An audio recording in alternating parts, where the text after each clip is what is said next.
Hai Troplus, kalian pernah nggak sih kepikiran rasanya jadi ketua pelaksana program kerja di Himatro ini? Siapa aja sih orang-orang keren di balik suksesnya program kerja di Himatro ini? Yuk kita lihat. Nah, sekarang kita sudah bersama salah satu ketua pelaksana di program kerja Himatro ini. Kita tanya-tanya yuk. Sebelumnya, kakak namanya siapa ya kak? Oke, kenalin, nama gue Reguel Gumum Stungkir. Kenalin, gue Fajir Mata Saputra. Saya Aiman Al-Zawahiri. Sebenarnya saya Muhammad Izhar Azari, akrabnya biasa dipanggil dengan Izhar. Kenalin, saya Daniel Siaan. Kalau boleh tahu, Kak Gom ini diamanatkan di divisi apa dan menjadi ketua pelaksana di program kerja di Himatro. Itu program kerjanya apa ya kak? Oke, jadi saya ini dari divisi Minat dan Bakat dan diamanatkan menjadi ketua pelaksana dari Himatro Cup 2025. Sebelumnya gue dari divisi Hubungan Masyarakat dan sekarang diamanahkan menjadi ketua pelaksana Parlamados. Saya dari divisi Kewirausahaan dan di sini saya diamanahkan sebagai ketua pelaksana HBO. Jadi saya sekarang untuk di periode ini saya ada di divisi penelitian dan pengembangan yang biasa disingkat Litbang. Kemudian untuk periode ini saya juga diamanahkan sebagai ketua pelaksana dari program kerja Electrical Engineering in Action atau biasa dikenal dengan EEA. Saya dari Departemen Kaderisasi dan Pengembangan Organisasi. Saya sini sebagai ketua pelaksana dari program kerja Orientasi Pengurus. Kira-kira tujuan dan targetnya itu apa sih kak? Kalau untuk tujuan dari Parlamados itu kan Parlamados sebuah forum. Nah, di mana forum ini kita bertukar pikiran, gagasan maupun masukan dan aspirasi-aspirasi yang akan diselesaikan dalam bentuk sebuah forum antara mahasiswa dan dosen. Jadi Himatro Cup 2025 ini bertujuan yang pertama itu untuk mengenalkan jurusan teknik elektro itu lebih luas lagi, dan yang kedua itu dapat menjadi sarana menjalin kolaborasi dan kerjasama terhadap industri dan perusahaan yang ada dalam bentuk MOU. Dan untuk target sendiri itu target kami itu ada di siswa SMA dan SMK sederajat. Tujuannya itu untuk mendapatkan keuntungan untuk Hima dan juga untuk target pencapaiannya ini berupa masyarakat umum. Jadi bisa siapa aja. Oke, jadi tujuan dari adanya EA ini sendiri kan pastinya untuk memperkenalkan jurusan kita teknik elektro ke sivitas atau ke halayak luar. Jadi untuk targetnya sendiri karena program kerja kita ini skalanya nasional, jadi untuk targetnya itu meliputi siswa-siswi mahasiswa dari seluruh Indonesia seperti itu.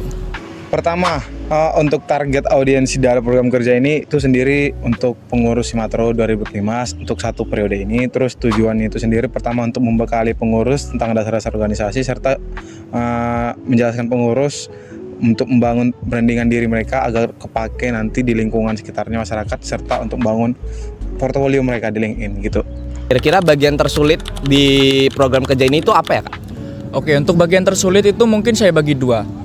Untuk yang pertama itu di bagian internal itu untuk memanajemen sumber daya manusia yang ada, karena untuk mengkoordinasi kinerja dan soliditas itu karena dari setiap anggota panitia sendiri juga kan memiliki kesibukan akademisnya masing-masing. Lalu yang kedua bagian eksternal itu saya dan tim itu harus melakukan inovasi dan diferensiasi atau pembeda agar acara Himatro Cup ini dari tahun ke tahun menjadi lebih baik dan agar beda dari tahun ke tahun. Gitu. Bagian tersulitnya itu yang pertama kita mencari aspirasi itu bagian tersulitnya, dan untuk bagian sulitnya lainnya itu yaitu memanajemen anggota atau kan setiap panitia itu kan pasti ada kesibukannya masing-masing di luar prokja. Nah, bagaimana caranya setiap panitia ini mampu menyelesaikan job desk mereka masing-masing tanpa harus menyampingkan tugas-tugas mereka seperti tugas akademik dan tugas lainnya gitu. Kalau untuk pelaksanaan itu masih belum, tapi kalau untuk persiapan itu salah satunya dari proposal, itu lumayan susah di situ. Karena ini sendiri kan melibatkan satu himpunan, jadi seluruh dari himpunan itu melaksanakan program kerja ini. Jadi tantangan terbesar saya itu mengatur banyak orang, yang dimana itu pastinya karakter dari tiap-tiap orang itu kan berbeda-beda. Pasti bakal ada perbedaan pendapat, perbedaan suara dan lain sebagainya. Jadi tantangan saya itu pasti menjadi penengah buat mereka, yang gimana caranya itu saya bisa membuat satu kesepakatan atau satu suara yang bisa diterima oleh semuanya gitu sih. Bagian tersulit ya, kayaknya hampir mirip dengan ketua-ketua pelaksana sebelumnya. Kita bisa bilang bagian tersulit, bukan bagian tersulit sih, lebih ke arah manajemen anggota, terus gimana caranya membangun semangat anggota agar lebih aktif dalam menjalankan tugasnya, tanggung jawabnya dalam proja-proja ini. Oke, jadi itu salah satu untuk bagian tersulit bagi kakak sebagai ketua pelaksana ya kak ya. Selanjutnya itu bagaimana sih kak rasa kakak, perasaan kakak ketika kakak ini ditunjuk atau mencalonkan diri sebagai ketua pelaksana dari Forlamados ini? Perasaannya senang karena diberikan tanggung jawab yang besar kan. Jadi rasanya itu ada tanggung jawab dan juga ada rasa ingin menyelesaikan proja ini secara maksimal. Semangat sih sebenarnya untuk ngejalanin HBO ini, dan juga ada bingung juga karena ini kan masih pengurusan pertama, jadinya campur aduk. Oke, jujur pertama yang saya rasakan untuk ditunjuk ketua pelaksana Himatro ke pertama itu bangga dan ada rasa tertantangnya. Bangga karena saya menjadi ketua pelaksana salah satu program unggulan dari Departemen PPD sendiri, dan rasa tertantang karena saya harus melakukan inovasi-inovasi baru agar Himatro Cup ini dapat berlangsung dengan sukses dan berkelanjutan. Oke, untuk saya sendiri tuh ngerasa ini hal yang biasa aja. Kenapa saya bilang biasa aja? Karena sebelumnya saya juga udah pernah menjadi ketua pelaksana dari sebuah program kerja. Jadi ini itu sebagai media pembelajaran, media evaluasi, hasil evaluasi dari program kerja saya laksanakan sebagai ketua pelaksananya. Jadi di program kerja ini saya lebih mantapkan apa yang kurang dari program kerja yang saya sebelumnya jalankan, itu saya terapkan di sini. Jadi untuk perasaan sih lebih excited sih. Pastinya ketika saya ditunjuk itu saya agak kaget ya. Habis itu tapi selain kaget, saya juga ngerasa kalau saya itu seneng kalau saya itu udah dikasih amanah lah sama rekan-rekan saya yang lain kalau saya itu bisa buat mensukseskan acara besar ini. Jadi kayak gitu. Oke, jadi suatu kebanggaan tersendiri ya kak ya. Oke. Jadi setelah itu ada nih kak, saya mau tanya kak, sebagai ketua pelaksana itu apa aja sih kak tantangan terbesar dalam pelaksanaan atau sebelum pelaksanaan pada program kerja tersebut? Oke, jadi pastinya kan sebelum terlaksananya program kerja itu kan kita merencanakan segala sesuatunya dengan matang. Nah, biasanya itu tantangan terbesarnya itu kita ngejaga semangat para anggota panitia itu di awal. Pastinya biasanya itu memang semangat mereka menggebu-gebu, mereka semangat banget, aktif, keluarin ide-ide mereka semua.